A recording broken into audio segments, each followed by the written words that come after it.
सब ठाकुर जी को स्पर्श कर रहे हैं, हाथ पकड़ रहे हैं, वस्त्र पकड़ते हैं, लेकिन बोलते कुछ नहीं है। क्यों? कहीं हमने रोकने का प्रयास किया तो लाला यूं नहीं सोचे कि हम पुरस्कार लेने से रोक रहे हैं।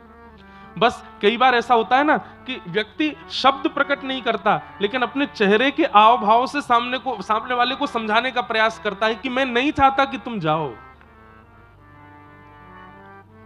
प्रेमी घर में जब होते हैं ना, वो प्रेमी बोलते नहीं है, वो प्रेमी केवल मुख की आकृति ऐसी बना लेते हैं कि सामने वाला उस आकृति को देख के समझ जाए कि हम क्या कहना चाह रहे हैं। आज ब्रजवासियों की वही हाल है, आंखें लाल पड़ी हैं, मोटे मोटे अश्रुबिंद यहां रखे हैं, निकल नहीं रहे हैं, और मुखमंडल पर प्रसन्नता है, पर यहां का ऊपर का जो भाव है वो अत्यंत अत्यंत करुणा में भरा पड़ा है।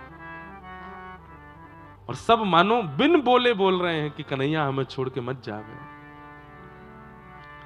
बिना बोले ठाकुर जी सबके पास जाते हैं। अरे तू ऐसे काहे को हेरो है, मैं परसों आ जाऊंगा। अरे मथुरा कोई दूर थोड़ी है, 6 किलोमीटर है, अभी जाऊंगा, परसों तक तो आ जाऊंगा। कोई व्यक्ति स्पष्टता से मना नहीं कर रहा ठाकुर जी से। मधुमंगल श्रीदामा बोले लाला तू जा, लेकिन एक बार एक बात सोचिए। बोले कहा, तो ये देखे बिना मधुमंगल पानी ना पीवे।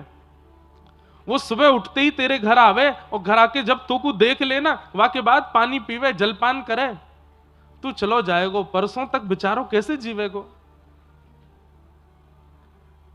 हम तो को रोक नहीं रहे लाला, बस मैं यूं कह रहा हूं, मधुमंगल कहां खावेगो, कहां पीवेगो, कहां जलपान करेगो, तू चलोगो तो। इस प्रकार से अलग अलग बातें बोल करके ठाकुर जी के मन में कि कहीं ऐसा आ जाए कि मैं नहीं जाऊं। 2-3 बार तो ठाकुर जी मान गए कि मैं नहीं जा रहा, लेकिन तभी दूर वृक्ष के पीछे दिखाई दिए नारद जी खड़े हैं, और नारद जी खड़े होकर के इशारा कर रहे हैं। बोले नहीं नाथ, अब अगर व्रज में रुके तो फिर सर्वदा के लिए रुकना पड़ेगा, आपको व्रज से बाहर जाना पड़ेगा।